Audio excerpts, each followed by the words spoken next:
देखी गाली के डिमांड आइल बा कि मंगल गीत गावे के बा, लेकिन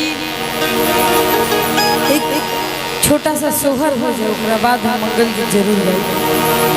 बाकी रउआ सब खाना पीना हो गई ना, खाना पीना खा ले बन जा, काहे कि हम अभी खाने खा के आओ।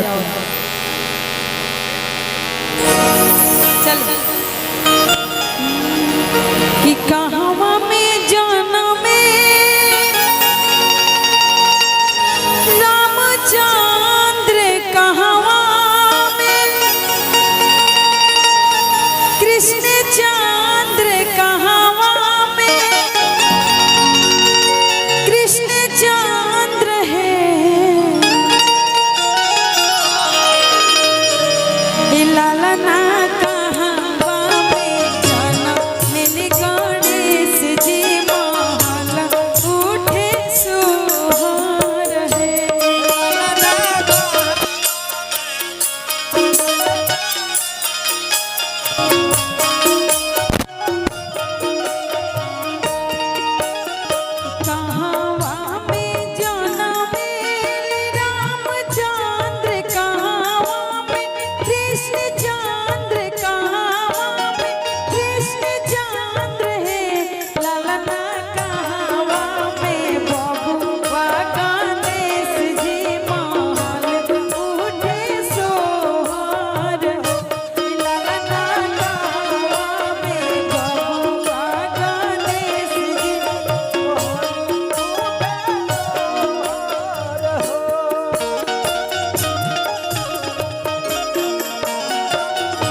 राम जी के जन्म भइल रहता तब कहल जाता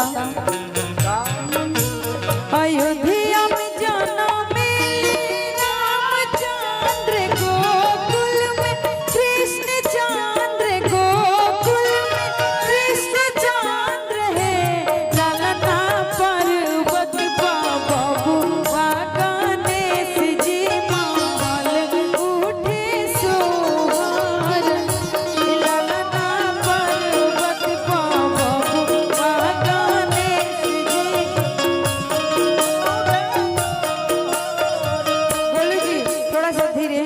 लेकिन यही में गावल जला जब हमने कि हाँ कोनो भौजाई के लइका फैका होके के रहेला तो कहे लो